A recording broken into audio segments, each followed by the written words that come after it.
Advanced Studio Classroom is on the air.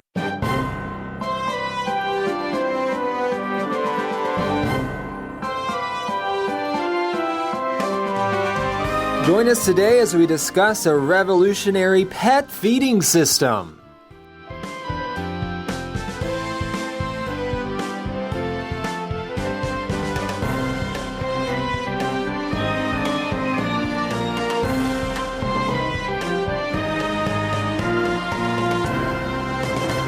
You are listening to Advanced Studio Classroom. My name is Brandon, and it is June 10th. So glad that you have joined us here today to talk about pets.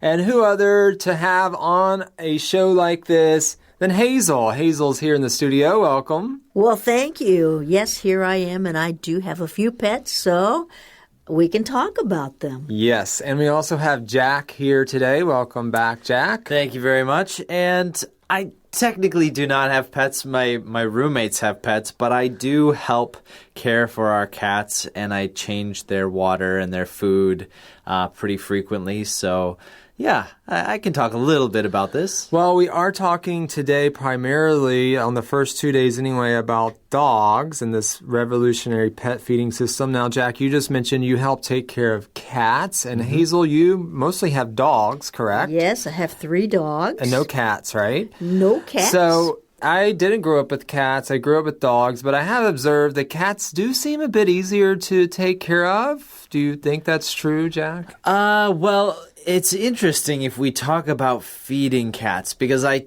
tend to know dogs will usually, they'll finish the bowl of food. Some dogs, maybe they'll just eat a little bit and they'll eat a little bit later. But cats, really, they will just eat a lot of very small meals. They'll just keep going back and back to their food bowl, and the food will last there for a long time. It'll sit in the bowl a long time, But the good thing about cats, you don't have to take them out for a daily walk unless you just want to, right? True. One of our cats really loves going out on the rooftop right above our apartment, so I just... Yeah, we sometimes have to take him out, but other than that, they're pretty laid back. Yes, and then dogs take a little bit more care. I take the dogs out before work, and then I take them for a short walk after work, so that's work. Yeah, it is work. But now I'm more of a dog person. Sometimes we describe ourselves as I'm more of a cat person or a dog person. Some people like both. I'm definitely more of a dog person. Right now, I'm glad I don't have any pets. I don't want to take care of any pets right now.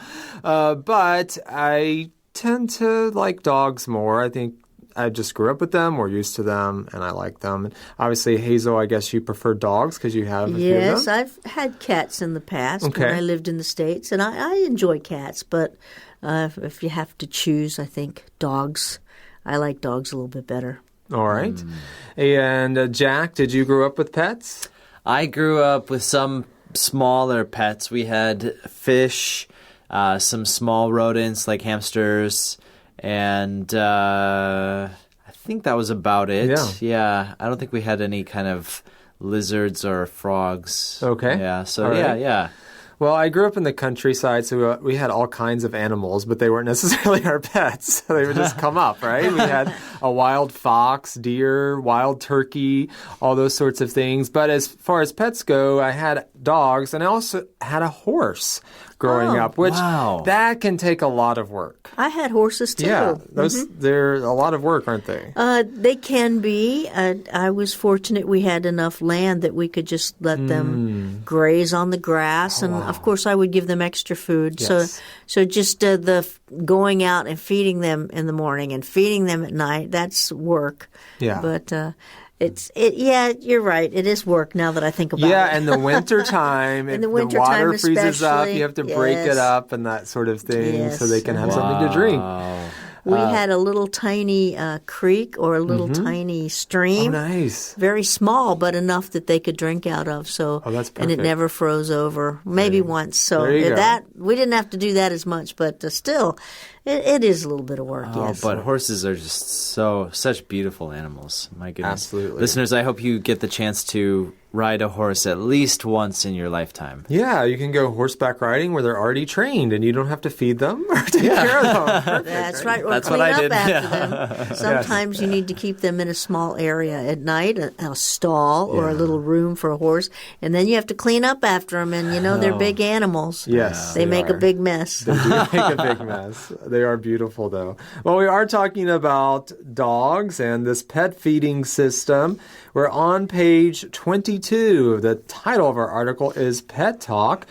And what does our deck say, Jack? Addressing concerns about harmful materials in pet bowls and dispelling some pet allergy myths. All right, before we get into our reading, let's talk about that word dispelling.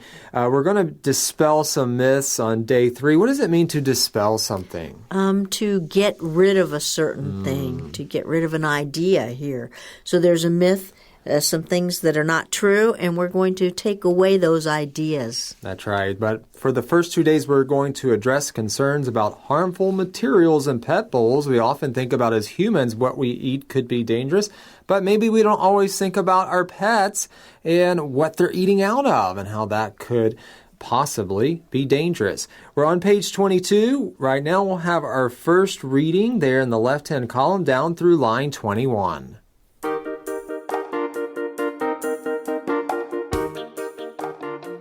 Pet Talk. Addressing concerns about harmful materials in pet bowls and dispelling some pet allergy myths. Revolutionary pet feeding system. WeatherTech founder David McNeil, who built an unlikely car floor mat manufacturing empire in Bolingbrook, Illinois, is launching his latest pet project. Ergonomic dog and cat bowls. Billed as a revolutionary pet feeding system, Pet Comfort features an elevated plastic stand and mat and 2 oblong stainless steel bowls. Unlike his floor mats and most pet bowls, everything is certified as safe for human consumption. My thoughts are that if it's not safe for human use, I don't really want to feed my dog out of it, said McNeil, a longtime dog owner whose golden retriever, Scout, is the featured model on the Pet Comfort website.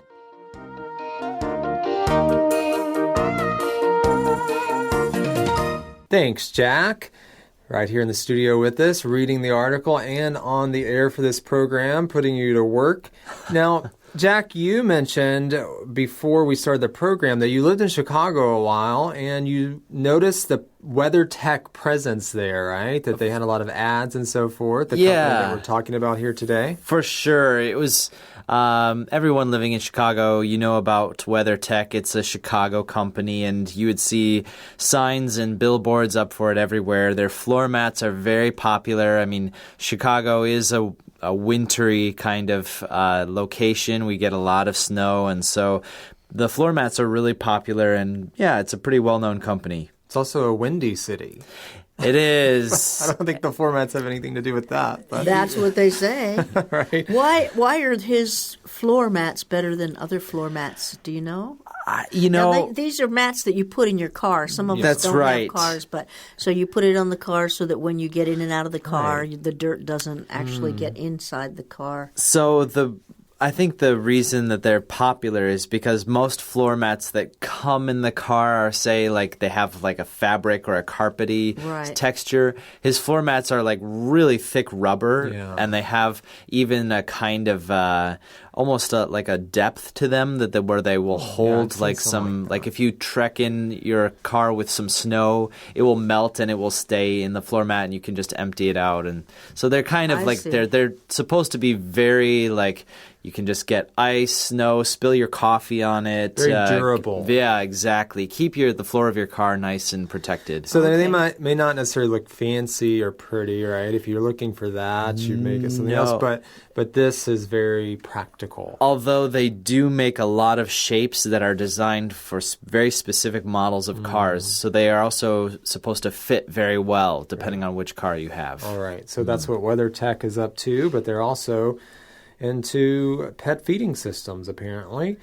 And the founder is David McNeil, and he built this car floor mat manufacturing empire. So it's a huge company, right? It's done very well. And it says unlikely, right? I guess you wouldn't necessarily expect this, right? Well, because floor mats, it sounds like most companies, almost any company that produces that kind of product, okay, any floor mat will do, you think. Yeah. So here's someone that's thinking, I'm going to produce these floor mats. People are going to buy mine, and it's going to be an empire. I'm going to be in control of this whole floor mat business. So that's kind of an unlikely idea, and then it seemed to work. Honestly, it's not the kind of thing that I would think would be very profitable, like that I could actually build a whole business around car floor mats. But he's done it, but now he's up to something new. He's launching his latest pet project, Jack. Yeah, I love this vocabulary because it's just useful English. We use this phrase all the time, but it has a cleverness for this article because his pet project really actually relates to pets. But a pet project is just kind of like something that maybe is your favorite at the moment, something that you're interested in, and it's a project that you want to work on right now. Right, so it's a play on words here. It is his pet project, but it actually has to do with pets. And what is that project, Hazel? Well, it's super new dog and cat bowls that are, help me say that word. Ergonomic. I can read it, but I can't read it out loud, okay? Gotcha. And that just means it's easier for the animal or easier for the person to use. It's more suitable for your body to use it in the better way, I guess, It's or very more practical comfortable way. and comfortable. Yeah. So imagine a pet bowl that is easy for your dog to use. Yeah. That's great. Why not, right? And it's billed as a revolutionary pet feeding system. That word billed just means it's advertised in that way. And so revolutionary meaning it's something new, kind of groundbreaking. It hasn't been done before. And now, Hazel, when you think about feeding your pets, do you think about how comfortable they are when they actually are eating out of the bowls? It's not something I would think of. Well, I don't usually think about it, but my veterinarian a few years ago was saying how she bought an elevated plastic or an elevated bowl for her dog. She has the same kind of dogs as I do, poodles, and I thought, oh, maybe I need to get a higher level feeding dish for my dog. So I did, but my dog didn't really care. They just want the food, right? It is more for me than the dog, I guess, yes. There you go. All right, so moving on, this pet feeding system, it's called Pet Comfort. So this is a part of WeatherTech, but this part of their company, they name it Pet Comfort, or this system is called Pet Comfort. It features an elevated plastic stand and mat and two oblong stainless steel bowls. And I think, Jack, that stainless steel part is key in all of this. Yeah, so stainless steel is great. I mean, a lot of our utensils, like if you buy metal forks, spoons, knives, those are all made out of stainless steel. It's known for being very hard, very washable. It won't change color or rust over time. Stainless steel is, I think it's widely thought it's just completely safe to eat out of and eat with, and so it's a very safe material. All right, unlike his floor mats and most pet bowls, everything is certified, right? And so when you see, Hazel, that something is certified, doesn't that catch your attention if you're buying a product? Yeah, it means it's authentic. It's been stamped for approval. It's okay. It's probably gone through some tests. Right. Verified is another word you could use. So when you see something is certified, you think, okay, this must be true. It must really be safe. All right, so it's certified as safe for human consumption. And so you think if it's safe for human consumption, well, then it should be good for your dogs as well. And we hear next from McNeil. And what are his thoughts on this, Jack? My thoughts are that if it's not safe for human use, I don't really want to feed my dog out of it.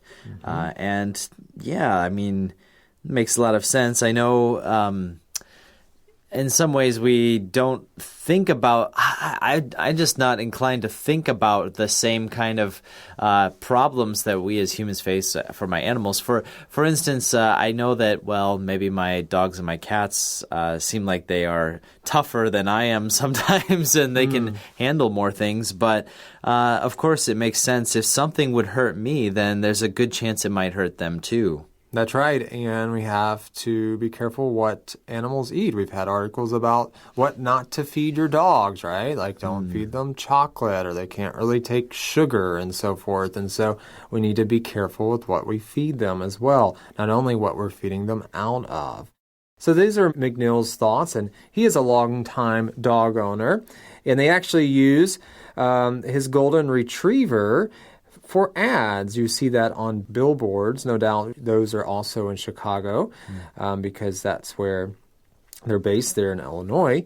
So you can find out more if you go onto the Pet Comfort website. You can see photos of different kinds of the pet feeding system and different kinds of bowls that they're using.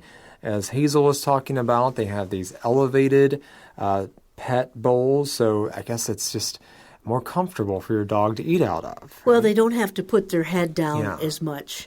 I know you had a horse, you said, or horses, and when we had horses, we would build a little stand to put their feet in so that they didn't have to bend over and eat their food off the ground. Yeah. Right. Of course, they eat grass off the ground all day, all night, but but still might be more comfortable for them. And I think, like I mentioned, my veterinarian thought it was better for the dog, just a better position for the dog if the dog didn't have to put his head all the way down. Yeah. Well, next we're going to learn about what sparked this inspiration.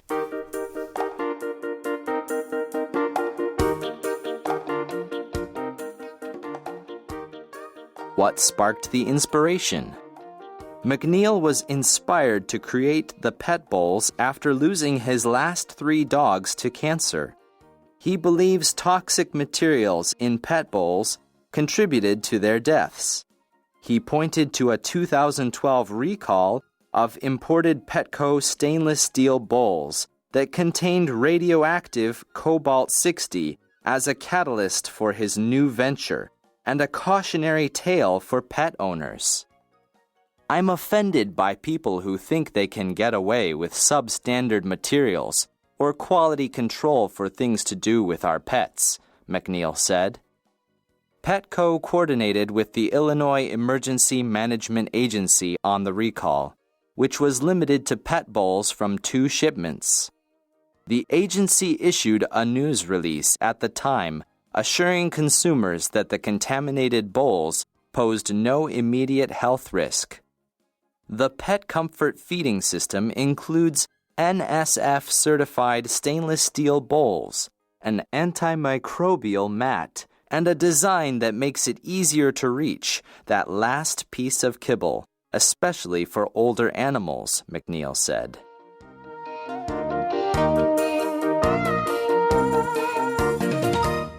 All right, well, we learn now why McNeil was doing this. He actually had pets that died from cancer, right, Jack? Yeah, and this is, wow, it kind of shocked me at first to have 3. It seems strange that 3 of your dogs might die of cancer, and it does seem like there might be something a little bit strange about that. Makes you wonder why my dogs are dying of cancer, and I think that's why McNeil was questioning his pet bowls. And why does he think they died of cancer? What does he think contributed to that? He thinks that maybe it was from the pet bowls or something else that they ate from, because there was even a recall of certain pet bowls from Petco. That's right. Right? And so Petco is a big company in the States that have lots of shops, and you can go in, and it's like a big department store for pets. Yes. And so they were selling bowls, and then they realized that they were contaminated. So they recalled them. They said, anyone with this type of bowl, please bring it back. Yeah. And usually they replace it or give you your money back. We hear those recalls sometimes. We're watching the news and a specific product is being recalled. And that means if you have it, you should take it back into the store and get it replaced or get your money back or whatever. And so there was a recall here. And apparently these stainless steel bowls, they contain radioactive material, and it's called cobalt-60. And if something is radioactive, there's something kind of, it's poisonous in the sense that it's not good, in this case, for consumption. Right? Radioactive material contains a substance that produces energy in the form of powerful and harmful rays. And so you definitely don't want to be around that. And this served as a catalyst for his new venture, all right? This word catalyst is important to know. What does it mean, Jack, if something serves as a catalyst? Yeah, a catalyst is something that is added to a situation that kind of gets things started or gets things working. And so the idea in McNeil's mind about the concern about the pet bowls kind of got him started on working on this project to create better pet bowls for pets. And it's described here as a new venture. This is a new activity that he was doing. And also, we see it's a cautionary tale for pet owners, right? We just learned about this recall and so forth. What is a cautionary tale? Well, you see the word caution. Yeah. So when you see the word caution, it's a tale or it's a story. And when you hear the story, it's like, whoa, what about my pets? Are they in danger? So it's something that we can be concerned about, or at least consider, is this something I should be concerned about? Is it something dangerous for my pets? Is it risky? Should I change the way they're eating? Right. And McNeil says at the top of the next column, I'm offended by people who think they can get away with substandard materials. If something is substandard, it's not up to the certain standard that it should be, right? You're giving people products that are not high quality, in other words. And so we need to think about quality control for things that for our pets as well. We don't want to just give them some substandard materials that could be harmful for their bodies. Now, what did who did they coordinate with? So when this recall happened of the Petco feeding bowls, they coordinated with the Illinois Emergency Management Agency, and it was only 2 shipments of bowls that had the contaminated materials. But the agency had issued a news release at the time assuring consumers that the contaminated bowls would not be an immediate health risk. But still, so bowls with radioactive material, they're saying it's not going to be an immediate health risk. But over time, radioactive material can definitely, it will cause cancer. So the bowls were contaminated. They were poisonous, in other words. And then they said that posed no immediate health risk. Or posed here means it wouldn't cause any health problems, not immediate anyways. And so this is just an example of something that can happen. But Hazel, there could be other bowls out there that we don't know about that could be causing problems. That's the point. There could be. At first when you read this and you think, oh, maybe I shouldn't shop at Petco anymore. But it sounds like they did the responsible thing. As soon as they found out about it, they recalled them. They reassured the owners it's not an immediate health risk. In other words, it's probably okay for a short time, but bring those bowls back and get better ones, the safer ones. And so Petco seems to be responsible. At least they acted responsibly in this instant. But still, you're concerned then. It's like, okay, well, if that could go wrong, what else could go wrong? Yeah. Should I be concerned about the pet bowls? We read all sorts of things in the news. We could be constantly concerned, right? And so we have to know how to kind of interpret some of that. We can't constantly be worrying about stuff. But we can take in information and make changes as needed, right? Right. I think what Jack was saying earlier, stainless steel, we usually trust it. We usually think, oh, this is very safe, for my pets. I would eat out of a bowl like this, it's stainless steel. So that is a big concern. Maybe you already are concerned about plastic, so you've given that up. and now your stainless steel is Yeah, risky. I know. That's kind of scary. Frustrating, right? Yes. You think something that should meet that standard and it doesn't, that can be frustrating. So that's why the pet comfort system, they make sure that they use stainless steel that is certified by the NSF, the National Sanitation Foundation, and this is an international organization. If you look on a lot of foods, machines, even like some household machine you have, it'll have a little stamp on it and a circle that says NSF, and it's basically an organization that makes sure the things we are using and eating are healthy and safe. So Pet Comfort is using especially like tested material in the making of their bowls. They also have some special mats, don't they, Jack?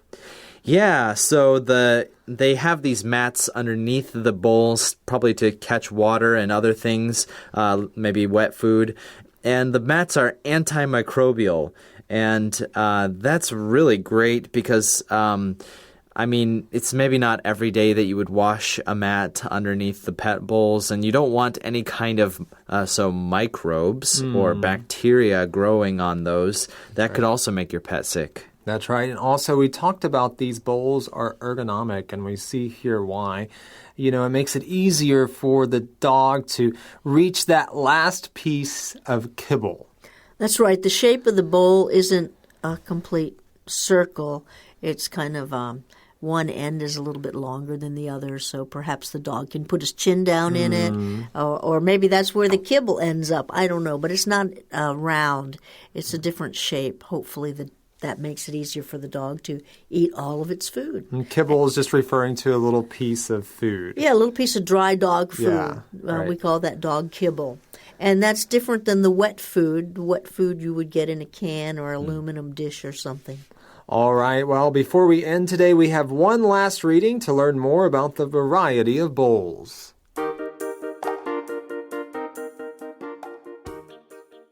A variety of bowls.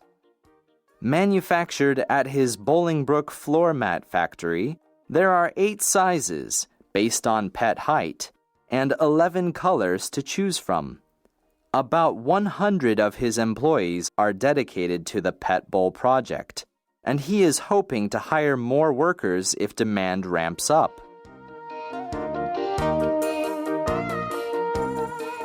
So there are different sizes and colors to choose from. If you are interested, you can go to the Pet Comfort website to take a look there.